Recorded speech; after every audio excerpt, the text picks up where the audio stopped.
Hi guys! Welcome to Art Wandering Studios. I am so excited to launch our very first art lesson on watercolor unit. We are going to do the reveal of the watercolor kit from Artist Loft that hopefully you picked up from Michael's. And if not, if you just have watercolor brushes and watercolor paper, you are all set for the first Friday art lesson on Art Wandering Studios. To get started, let's dive right in and check out our kit.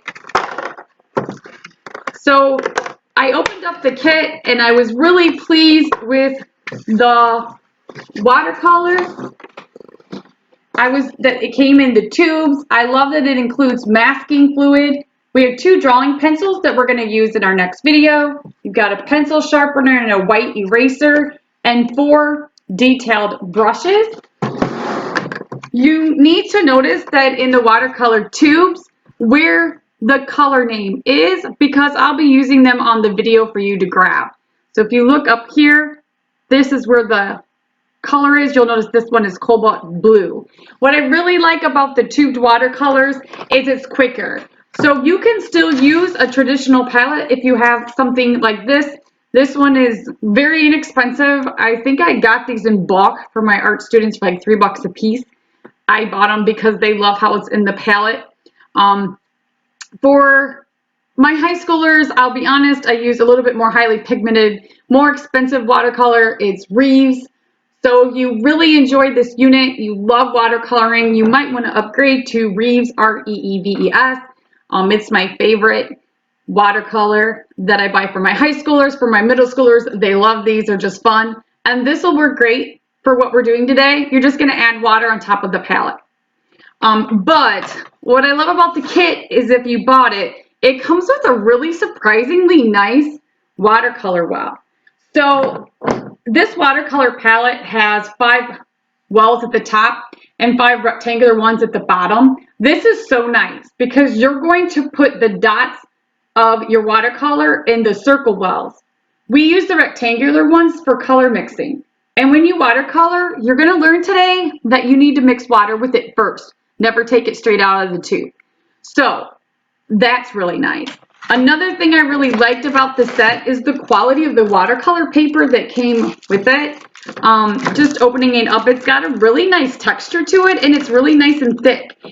That's going to really make our watercolor today when we do our sky super easy.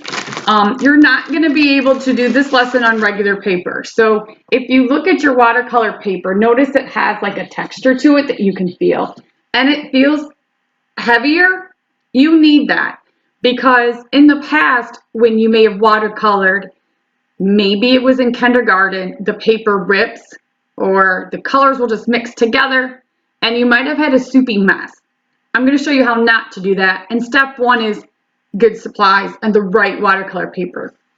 What I don't like about this set is the brushes are great for our detailed work, but they didn't include a larger brush.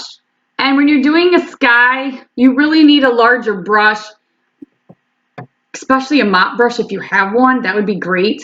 I have some really nice watercolor brushes in my art room, but not allowed back in there to get them.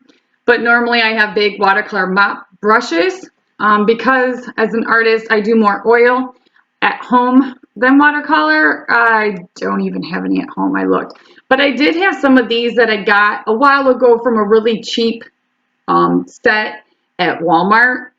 If you have a bigger brush laying at home, it's going to be better for this guy. These work too, these cheap foam brushes.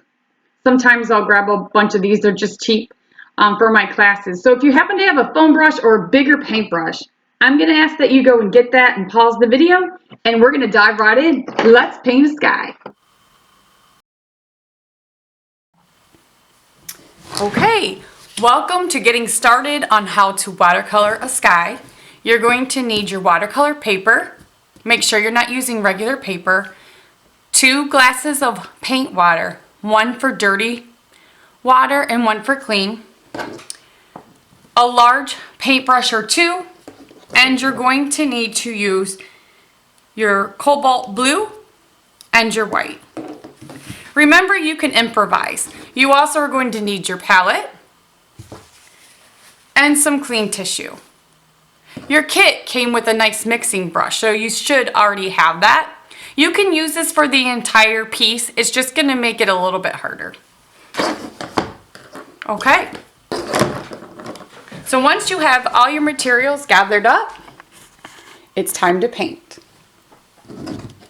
The first thing we're going to do is get out your palette. Open up your cobalt blue. Put just a pea-sized amount in the tray. Open up your white, which says China white.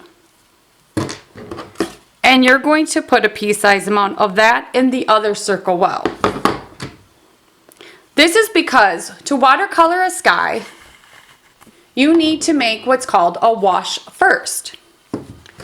A wash in watercolor simply means I'm going to add water to my mixing well, and that's the rectangular one. What is black on my... So I had black on my brush, so I'm going to go to this clean one. And fill it till you have maybe like a quarter amount, maybe a little bit more. You're not going to get too much. So what I did was I filled this well with about a quarter amount of water. This I started to use, I realized my brush had a little bit of black on it, so I'm just going to discard that. You need clean water instead. So when you're making a wash, always keep your paintbrush wet while you're watercoloring. Grab just a little bit of your blue on the tip of your brush and mix it in. What we're doing is making a wash. This is necessary to make a sky look transparent, because as an artist, you want to start thinking about trying to make things look solid if they're solid, liquid like water if it's liquid, and gas if it's like a sky. So grab a little bit of your white, we're going to lighten that up, and just mix a little bit of white in until you like your color of blue. Your color of blue is up to you. But look outside. Look at that blue. Try to copy what you see, or if you want to be more creative, do that.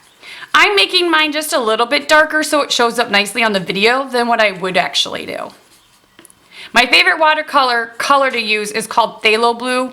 So if you end up enjoying watercoloring, like I said, and you want to start investing in some more colors, then I would suggest getting phthalo blue. It actually starts with a P, but it's a perfect sky blue. This is really nice though, kind of almost a periwinkle. I'm going to put my brush in the dirty water cup, and now you have your wash.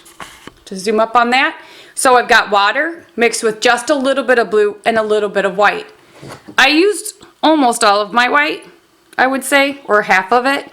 But what you don't want to do here is use too much color. That's the most common mistake. People grab a big glob of it, and remember, this is a transparent sky. So you've got your wash. Now it's time to set our color aside and get out our watercolor paper. All right, artists, let's make a sky. Take your clean water and the biggest brush you have, and you're going to coat your entire picture with water. Notice I taped down my edges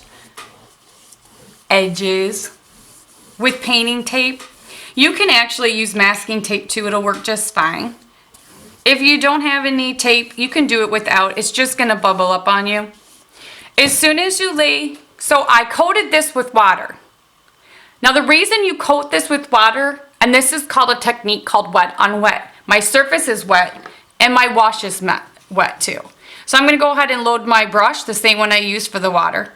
I'm using darker color. You'll notice it's darker than what I mixed because it didn't show up on the video. It was so light. But I like my skies to be realistic and light. I don't want them looking like water. So you're just going to take your strokes, keep your strokes horizontally across your page, and then as soon as it's covered, take a Kleenex or two, and you're going to just start to blot up your clouds. Now your clouds can actually be any way that you would like them to live. But you want to do this step quickly, and you don't want to take a real long time doing it. The watercolor paper is only going to give you a couple minutes. After that, as soon as it dries up, you're going to need to stop with your blotting because you don't want to scrub your paper. So you want to do this quickly as possible. And you don't want to worry too much. You can go back in and kind of tap it there, here and there, especially on the edges, kind of make it look a little puffier, and wherever you want your clouds to be. Now, once you've blotted up your clouds, you're done. And I always say hands off, because if you overwork a sky, you're going to make it look scrubbed, and it's going to get worse instead of better. Trust me that your watercolor sky is going to get prettier as it dries, because that water will absorb into your paper, and it also will naturally blend your edges because the water is still moving towards itself. And that's going to allow more blending to take place. So as soon as you're done, leave it alone. And that's it. That's how you watercolor a sky. My other sky is starting to dry. I don't know if you can see it, but it's nice and light, and I love it. So this is really the color one. I don't know if it's showing up. This one's darker than I would ever use. I like this lighter one, but like I said, it didn't show up on the video. Play around. Do it a couple times. If you're not having a lot of success, you have to think about what's not working. Could it be your paper? Could it be you're using too much color, not enough water? Did you not wet your entire surface? Did you take too long? So usually in the classroom, I will time them 5 minutes, and that's all I give them, because I'm like, if you didn't do this in 5 minutes, we're going to start all over. And I always say it's okay to start all over, because that's how you learn. And the more you do it, the better you're going to get. So good luck. Show me your work.